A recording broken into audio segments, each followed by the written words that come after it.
Hi friends, ಎಲ್ಲರಿಗೂ ನಮಸ್ಕಾರ. Welcome back to my YouTube channel. ಇವತ್ತು ಮೊಟ್ಟೆ ಚಪಾತಿ ಯಾವ ರೀತಿ ಮಾಡೋದು ಅಂತ ತೋರಿಸ್ತಾ ಇದ್ದೀನಿ. ತುಂಬಾ ಈಸಿಯಾಗಿ ಸಾಫ್ಟಾಗಿರುವಂಥ ಚಪಾತಿ ರೆಡಿ ಆಗುತ್ತೆ ನಮಗೆ.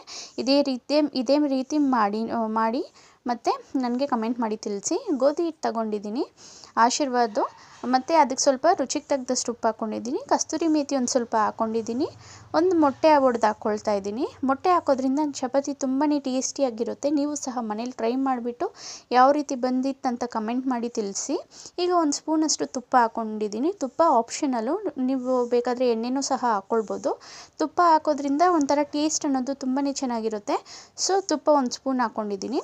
ಈಗ ಚೆನ್ನಾಗಿ ಚಪಾತಿ ಹಿಟ್ಟು ಅದಕ್ಕೇ ಕ್ಲೀನಾಗೆ ಮಿಕ್ಸ್ ಮಾಡ್ಕೊಳ್ಬೇಕು. ನೋಡಿ, ಇವಾಗ ಒಂದು 5 ನಿಮಿಷ ಬಿಟ್ಟಿದೆ ಸಾಫ್ಟ್ನೆಸ್ ಬರೋದಕ್ಕೆ. ಈಗ ಆಗಿದೆ. ಎಲ್ಲ ಉಂಡೆ ಮಾಡಿ ಈ ಥರ ಲಟ್ಟಿಸ್ಕೊಳ್ತಾ ಇದ್ದೀನಿ. ತುಂಬಾ ಟೇಸ್ಟಿಯಾಗಿರುತ್ತೆ. ನೀವು ಟ್ರೈ ಮಾಡಿ ನೋಡಿ. ಇದೇ ರೀತಿ ಲಟ್ಟಿಸ್ಕೊಳ್ತಾ ಇದ್ದೀನಿ. ತುಂಬಾ ಈಸಿ ಮೆಥಡು ಸಹ. ಹಂಚು ಕಾಯಕ್ಕೆ ಇಟ್ಟಿದ್ದೀನಿ. ಈಗ ಚಪಾತಿನ ಮಾಡ್ಕೊಳ್ಳೋಣ. ನಿಮಗೇನಾದರೂ ವಿಡಿಯೋ ಇಷ್ಟ ಆಗಿದ್ದರೆ ಒಂದು ಲೈಕ್ ಮಾಡೋದನ್ನು ಮರಿಬೇಡಿ. ಇನ್ನು ಯಾರಾದರೂ ನನ್ನ ಚಾನಲ್ನ ಸಬ್ಸ್ಕ್ರೈಬ್ ಮಾಡ್ಕೊಂಡಿಲ್ಲ ಅಂದರೆ ಪ್ಲೀಸ್ ಸಬ್ಸ್ಕ್ರೈಬ್ ಮಾಡ್ಕೊಳ್ಳಿ. ಮತ್ತು ನಿಮ್ಮ ಫ್ರೆಂಡ್ಸು ಫ್ಯಾಮ್ಲಿಗೆ ಶೇರ್ ಮಾಡಿ. ಸೊ ನೋಡಿ, ಇದೇ ರೀತಿ ರೌಂಡ್ ಮಾಡ್ಕೊಂಡಿದ್ದೀನಿ. ಈಗ ಲಟ್ಟಿಸ್ಕೊಳ್ತಾ ಇದ್ದೀನಿ.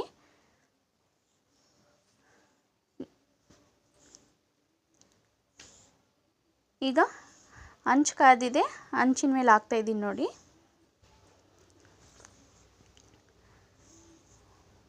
ಸ್ವಲ್ಪ ಎಣ್ಣೆ ಹಾಕ್ಕೊಳ್ತಾ ಇದ್ದೀನಿ. ಮೀಡಿಯಮ್ ಫ್ಲೇಮಲ್ಲಿ ಇಟ್ಕೊಂಡೆ ಚಪಾತಿನ ಮಾಡ್ಕೊಳ್ತಾ ಇರೋದು. ಇದು ಮಕ್ಕಳ ಲಂಚ್ ಬಾಕ್ಸ್ಗೂ ಸಹ ಹಾಕ್ಬೋದು. ತುಂಬಾ ಚೆನ್ನಾಗಿರುತ್ತೆ. Thank you for watching.